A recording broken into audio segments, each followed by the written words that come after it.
Eder. Mech. Pallister. Il Tribunale di Trieste ha emesso 2 sentenze significative oggi, entrambe riguardanti il reato di diffamazione. La prima riguarda Sebastiano Visintin, il marito della scomparsa Liliana Resinovic, mentre la seconda riguarda una Uber. In entrambi i casi, le vittime delle accuse diffamatorie sono i vicini di casa della coppia Visintin, Gabriella Micheli e Salvatore Nasti. La notizia è stata diffusa dall'avvocato Francesco Mazza, che rappresenta legalmente Micheli e Nasti. Nel primo caso, Sebastiano Visintin è stato rinviato a giudizio per diffamazione. La querela contro di lui è stata presentata da Micheli e Nasti, in seguito a dichiarazioni rilasciate da Visintin durante alcune trasmissioni televisive. Secondo quanto riportato dall'avvocato Mazza, Visintin aveva affermato che Micheli e Nasti si erano introdotti nella sua abitazione, che potevano aver sottratto le chiavi della casa e che erano a conoscenza di qualcosa riguardante la scomparsa della moglie, Liliana Resinovic. Queste accuse hanno portato alla querela per diffamazione. Il giudice, ritenendo che vi sia una ragionevole previsione di condanna, ha fissato la prima udienza per il 9 maggio prossimo. Nel secondo caso, la youtuber Katia Motta è stata condannata per diffamazione per dichiarazioni fatte durante un'intervista sulla sua piattaforma. Motta aveva affermato che Gabriella Micheli era l'amante di Sebastiano Visintin e che aveva intenzionalmente depistato le indagini sulla scomparsa di Liliana Resinovic per risentimento personale nei confronti di Visintin.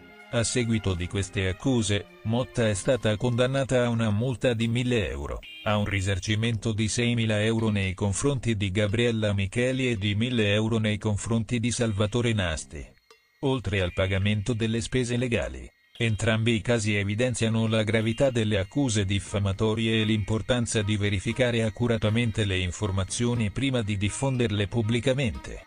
Le sentenze emesse dal Tribunale di Trieste sottolineano la necessità di proteggere la reputazione degli individui e di garantire che chiunque diffonda informazioni false o dannose sia ritenuto responsabile delle proprie azioni.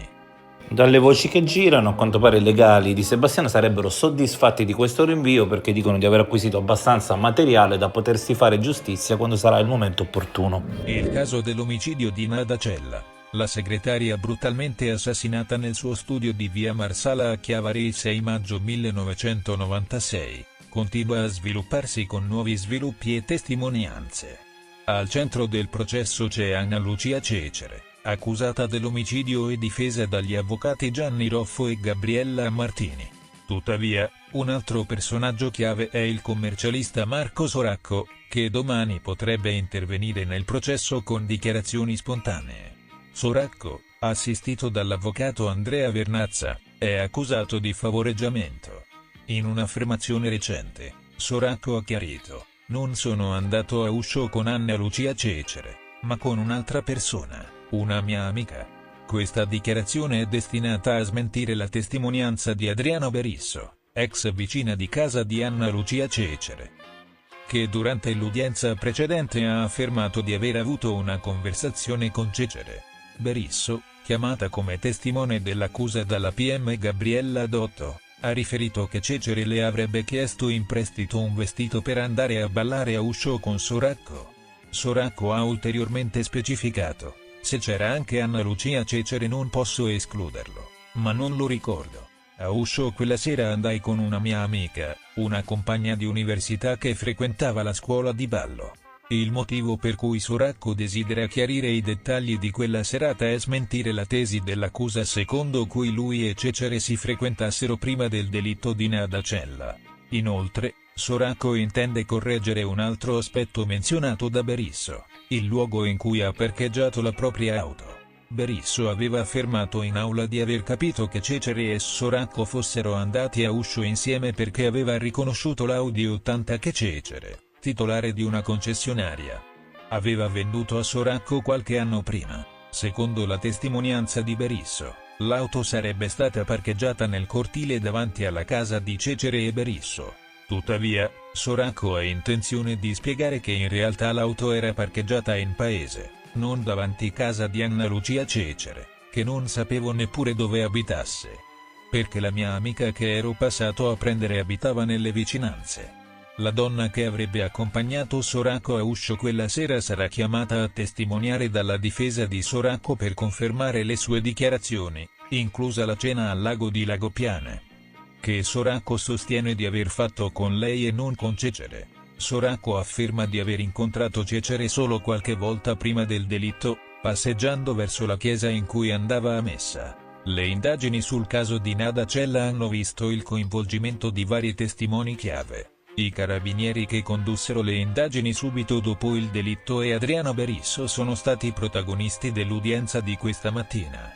Berisso, che ha ora 83 anni, ha rivelato in aula di aver parlato ai carabinieri in forma anonima all'epoca del delitto, temendo ripercussioni a causa del clima che si respirava a Chiavari, dove il padre di Soracco era segretario della Democrazia Cristiana. Berisso ha riferito di aver avuto notizie su uscite in discoteca tra Cecere e Soracco l'anno precedente al delitto e di una conversazione in cui Cecere aveva espresso il suo disappunto per il comportamento di Nada Cella, che aveva percepito come ostile e intenzionato a tenerla lontana da Soracco.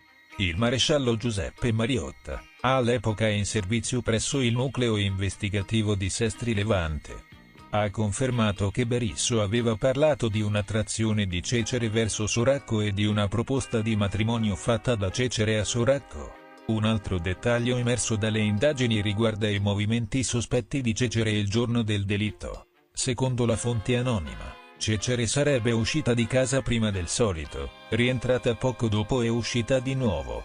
Nei giorni successivi all'omicidio, Cecere e sua madre, che abitavano a poca distanza dalla scena del crimine, sono state viste stendere una grande quantità di bucato, tra cui un paio di scarpe e uno strofinaccio. Il processo per l'omicidio di Nada Cella continua a svelare nuovi dettagli e testimonianze, con Soracco pronto a intervenire per chiarire la sua posizione e smentire le accuse contro di lui. Cosa ha bisogno? Buongiorno, tante l'emergenza. Sì, Vado a stare da mio padre. Dove? Mia Piazzeria 13. In che comune? Pronto? Sì, in che comune siete, signora? Su Zara. Zara via, mi ha detto? Su Zara. Sì, su Zara in che via? Via Piazzeria 13. Devo dire due bocche della macchina. Io purtroppo lo È sento. pieno di sangue. Che via, signora? Piazzeria 13. Pronto? Sì, sto cercando la via, signora. Allora, via Piazzeria. Piazzeria 13, sì. È pieno di sangue, non respira più. Allora, via Steria? Piazzeria. Piazzeria, d'accordo. Sì. Anche vicina alla zona di box, le passo il regista sanitario. Ehi, non dimenticare di iscriverti a questo canale.